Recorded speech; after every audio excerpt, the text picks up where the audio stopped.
I actually want to give a couple of updates here at the top of what's going on in Ferguson, Missouri. Ferguson is, of course, where an unarmed 18-year-old Michael Brown was gunned down in August by police officer Darren Wilson, who still has not been arrested or charged for killing Michael Brown. The protests continue to this day in Ferguson.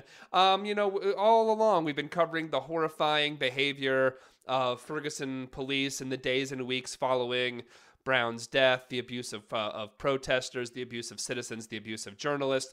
It turns out that many police officers in Ferguson have actually taken to wearing to wearing bracelets that read, they have bracelets now that read, quote, "I am Darren Wilson."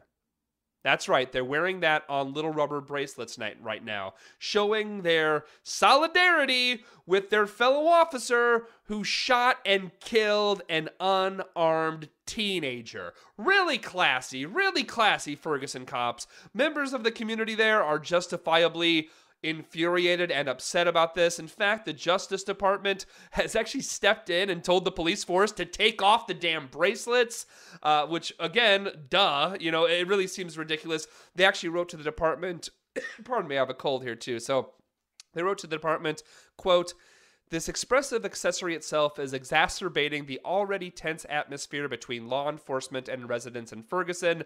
These bracelets reinforce the very us versus them mentality that many residents of Ferguson believe exists." End quote.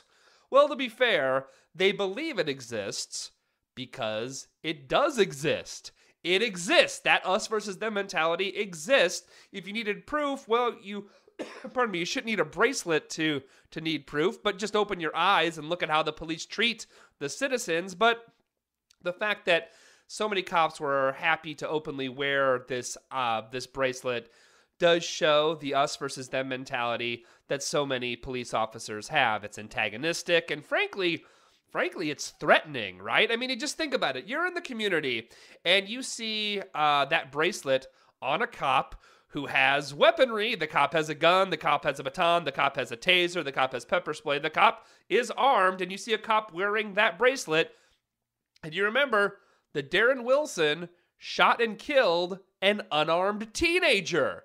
And here, this cop right there on his wrist is saying that he or she is Darren Wilson. They are taking sides with the person who killed an unarmed kid. Extremely messed up, extremely antagonistic and threatening.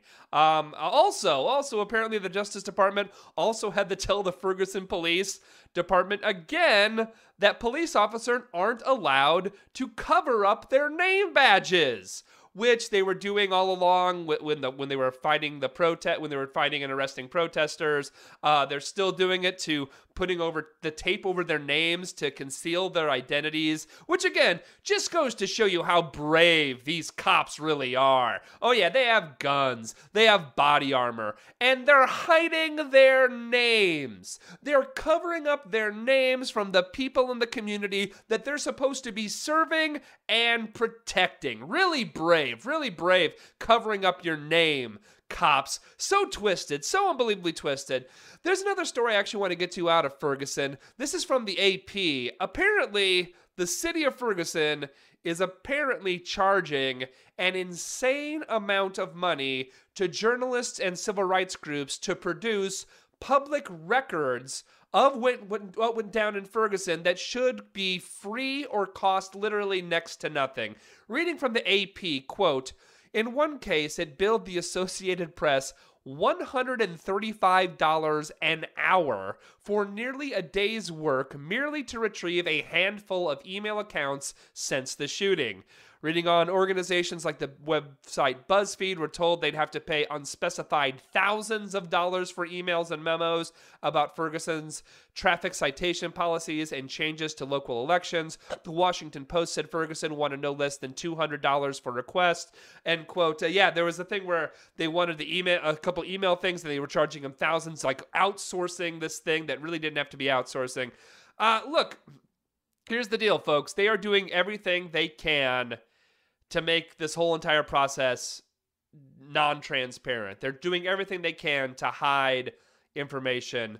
They're hiding this information that should be public, and they're doing everything they can to keep it private. They're hiding names, they're hiding public records. Let me ask you, what actually justifies this culture of secrecy? Because that's what it is. It's a culture of secrecy. And again, we're not talking about, the national level of security, like, I don't know, the CIA, the FBI, or the NSA, which, I'm all for transparency on all levels of the government, but we're not talking about that. We're not talking about the NSA or the CIA. We're talking about the local level. We're talking about a local police department. Why? Why the secrecy? Why does the secrecy exist there? We should be very, very concerned that not only has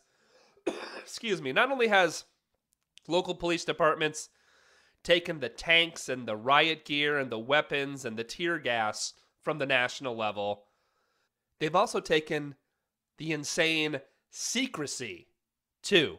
We'll be right back.